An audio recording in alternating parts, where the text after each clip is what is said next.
नमस्कार. भाजी फटाका रेसिपी वणीते या चॅनलमध्ये आपले स्वागत आहे आणि एका नवीन व्हिडिओमध्ये पण आपले स्वागत आहे. आषाढी स्पेशल आजची रेसिपी आहे गुळ शेंगदाणा लाडू.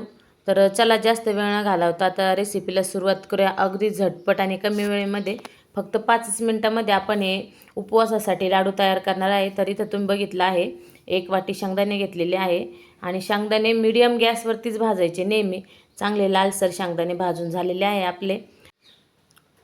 1 वाटी शेंगदाणे आहे तर त्यासाठी पाऊण वाटी गूळ घ्यायचा आहे. भाजलेल्या शेंगदाण्याची थंड झाल्यानंतर साल काढून घ्यायची आहे आणि 1 वाटी शेंगदाणे आहे तर पाऊण वाटी इतका गूळ घ्यायचा आहे. आता हे भाजलेले शेंगदाणे आहे का ते मिक्सरला त्याचं पावडर तयार करून घ्यायची आहे. मिक्सरला आहे ना कूट तयार करत असताना एक टिप लक्षात ठेवा, मिक्सर चालू बंद करतच आपल्याला ही पावडर तयार करून घ्यायची, कारण जास्त चिकन करायचं नाही आपल्याला हा कूट. तर चला आता इथं कूट पण तयार करून झाला आहे. हा गूळ आहे ना फक्त वितळून घ्यायचा, याचा पाक बीक काहीच करायचं नाही आपल्याला, पाणी पण वापरायचे नाही. नंबर 2 टिप्स लक्षात ठेवा, जेणेकरून आपले लाडू हे 15 दिवस ते महिनाभर टिकेल. पाण्याचा जर वापर केला तर लाडू जास्त दिवस टिकत नाही. चला आता इथं गूळ वितळला आहे, त्यामध्ये थोडंसं चमचाभर तूप ॲड करायचं. तुपाने काय होतं, खूप अशी छान टेस्ट पण लागते आणि मऊ पण होतात लाडू हे, म्हणजे तोंडाला जे चिटकतात ना ते चिटकत नाही. आता शेंगदाण्याच्या कुटामध्ये थोडंसं थंड होऊ द्यायचा, म्हणजे जास्त थंड पण नाही होऊ द्यायचा. आणि आता कुटामध्ये टाकून द्यायचा आहे जो आपण वितळलेला गूळ आहे तो.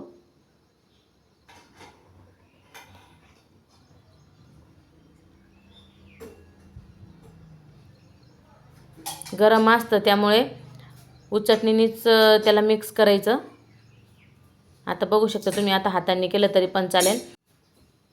आता हे जे गूळ घातलेला आहे ना तो सगळा असा आपल्याला मिक्स करून घ्यायचा आहे. तर आता मिक्सरला परत याला एकदा एक गरका द्यायचा आहे.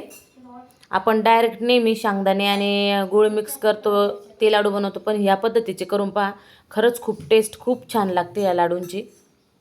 तर पहा आता मिक्सरला मी बारीक करून घेतलं आहे आणि आता लाडू तयार करायला घेऊ. तुमच्या आवडीनुसार तुम्ही लहान मोठे लाडू आकार देऊ शकता. तर आता लाडू तयार करायला घेऊ. खूप छान लाडू तयार होतात अशा पद्धतीने लाडू जर केले तर. असं नाही की आपण उपवासालाच बनवू शकतो हे लाडू, मुलांना स्कूलमधून आल्यानंतर खाण्यासाठी पण हे लाडू छान आहे, किंवा टिफिनमध्ये रोज एक दिला तरी पण चालेल. खूप छान असे म्हणजे आवडीने पण खातात मुलं लाडू हे. तर चला आता सगळे लाडू इथे तयार करून घेऊ.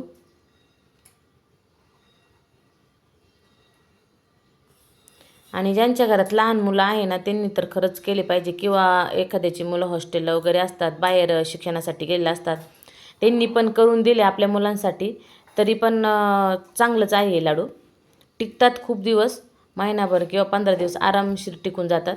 तर बघा मी इथं दोन्ही पण हाताने लाडू तयार करण्याचा प्रयत्न करते आणि जमले ते मला फायनली. दोन्ही पण हाताने मी लाडू तयार केले.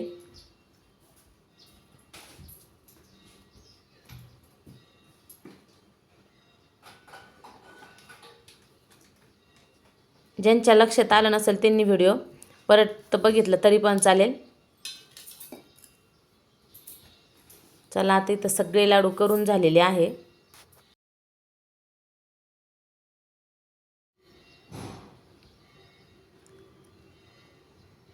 तर पहा आता लाडू तयार झालेले आहे आपले. खूप सुंदर लाडू झालेले आहे आणि टेस्ट तर खूपच छान झालेली लाडूची. व्हिडिओ आवडल्यास लाईक करा, शेअर करा, चॅनलला सबस्क्राईब करा आणि कमेंट करायला विसरू नका कसे वाटले तुम्हाला लाडू. हे तुम्ही उद्याच्या उपवासासाठी झटपट आणि कमी वेळेमध्ये 5 मिनिटाच्या आत तुम्ही हे लाडू तयार करू शकता. तर भेटूया पुढच्या व्हिडिओमध्ये अशी छोटीशी रेसिपीसह. उद्याच्या आषाढी एकादशीच्या खूप खूप शुभेच्छा आणि रामकृष्ण हरी सगळ्यांना. रेसिपी आवडल्यास कमेंटमध्ये सांगायला विसरू नका कशी झाली आहे आजची रेसिपी.